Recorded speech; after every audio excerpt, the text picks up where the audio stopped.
حضرت ابن عباس رضی اللہ تعالیٰ عنہ فرماتے ہیں کہ جب حضور صلی اللہ علیہ وسلم کی بیماری بڑھ گئی تو آپ کے پاس حضرت عائشہ اور حضرت حفصہ رضی اللہ عنہما تھی۔ اتنے میں حضرت علی کرم اللہ وجہ الکریم داخل ہوئے تو حضور نے انہیں دیکھ کے اس ویڈیو کو لائک اور فرمایا میرے قریب آ جاؤ، میرے قریب آ جاؤ۔ حضرت علی نے قریب جا کر حضور کو اپنے سہارے سے بٹھا لیا اور حضور کے وصال تک انہی کے پاس رہے۔ جب حضور صلی اللہ علیہ وسلم کا انتقال ہو گیا تو حضرت علی نے کھڑے ہو کر اندر سے دروازہ بند کر لیا۔ حضرت عباس اور بنو عبد المطلب کے خاندان یعنی حضور کے دادا کے خاندان والے وہ باہر دروازے پہ کھڑے ہو گئے۔ حضرت علی رضی اللہ عنہ کہنے لگے میرے والد آپ پر قربان ہو، آپ زندگی میں بھی پاک تھے اور انتقال کے بعد بھی پاک ہے، اور حضور کے جسم اطہر سے ایسی عمدہ خوشبو مہک رہی تھی کہ لوگوں نے ویسی خوشبو کبھی نہیں دیکھی۔ پھر حضرت عباس رضی اللہ تعالیٰ عنہ نے حضرت علی سے فرمایا کہ عورتوں کی طرح رونا چھوڑ دو۔ حضرت علی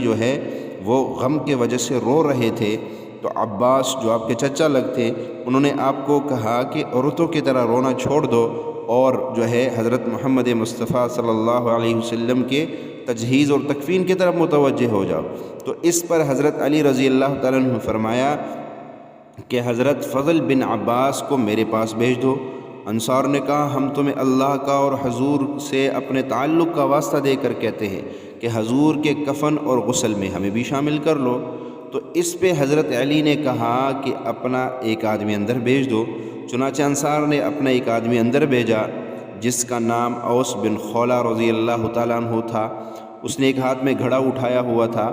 تو یہ حضرات اندر تھے، غسل شروع نہیں کیا تھا کہ انہیں آواز آئی ایک غیبی کہ رسول اللہ صلی اللہ علیہ وسلم کے کپڑے مت اتارو، وہ جیسے ہے ویسے ہی ان کے قمیص میں غسل دے دو۔ تو اللہ نے فرشتے کی ذریعہ ان حضرات کی اس وقت ایک رہنمائی فرمائی۔ چنانچہ حضرت علی نے حضور صلی اللہ علیہ وسلم کو غسل دیا، وہ قمیص کے نیچے ہاتھ ڈال کر جسم کو نہلاتے تھے، اور حضرت فضل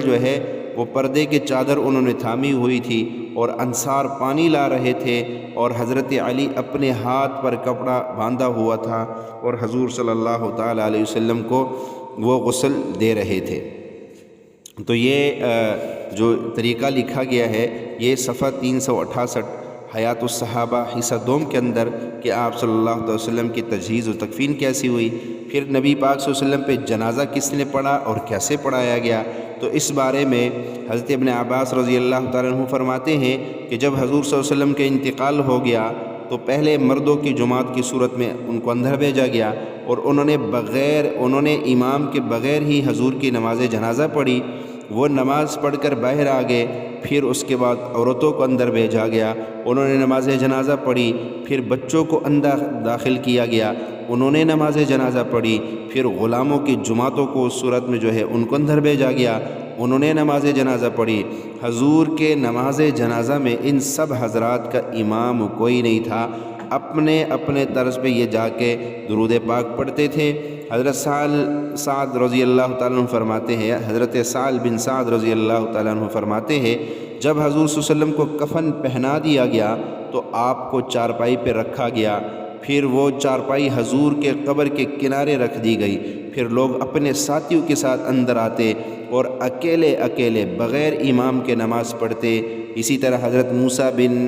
محمد بن ابراہیم رحمۃ اللہ علیہ کہتے ہیں کہ مجھے اپنے والد کی لکھی ہوئی یہ تحریر ملی کہ جب حضور صلی اللہ علیہ وسلم کو کفن پہنا دیا گیا اور انہیں چارپائی پہ رکھ دیا گیا تو حضرت ابو بکر اور حضرت عمر رضی اللہ تعالیٰ عنہ اندر تشریف لائے، اور ان کے ساتھ اتنے مہاجرین اور انصار بھی تھے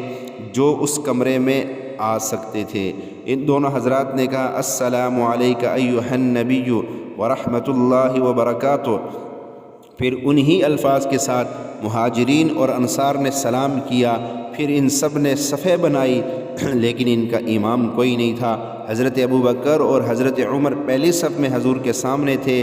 ان دونوں حضرات نے کہا اے اللہ ہم اس بات کے گواہی دیتے ہیں کہ حضور صلی اللہ علیہ وسلم پر جو کچھ آسمان سے نازل ہوا تھا حضور نے وہ پہنچا دیا، اور انہوں نے اپنی امت کے ساتھ پوری خیرخواہی کی، اور اللہ کے راستے میں انہوں نے خوب محنت کی اور جہاد کیا، یہاں تک کہ اللہ تعالیٰ نے اپنی دین کو عزت عطا فرما دی اور اللہ کا کلمہ یعنی دین اسلام پورا ہو گیا اور لوگ اللہ وحدہ لا شریک لہ پر ایمان لے آئے۔ فرمایا اے ہمارے معبود، ہمیں ان لوگوں میں سے بنا جو اس بات پر عمل کرتے ہیں جو ان پر اتاری گئی، اور ہمیں آخرت میں حضور کے ساتھ جمع فرما اور ہمارا ان سے تعارف کروا دینا اور ان کا تعارف ہم سے، کیونکہ حضور صلی اللہ علیہ وسلم مومنوں کے لیے بڑے شفیق اور مہربان تھے۔ ہم حضور صلی اللہ علیہ وسلم پر ایمان لانے کا دنیا میں بدلہ نہیں چاہتے اور نہ اس ایمان کو کسی قیمت پر کبھی بیچیں گے۔ لوگ ان کی دعا پر آمین کہتے جاتے، اسی طرح لوگ فارغ ہو کر نکلتے جاتے اور دوسرے اندر آ جاتے، یہاں تک کہ تمام مردوں نے نماز پڑھی، پھر عورتوں نے، پھر بچوں نے نماز پڑھی۔ تو نبی پاک صلی اللہ علیہ وسلم کا جو ہے وہ جنازہ اور تجہیز و تکفین اسی طریقے پہ ہوا۔ یہ سب کچھ حیات الصحابہ حصہ دوم کے اندر مکمل لکھا ہوا ہے۔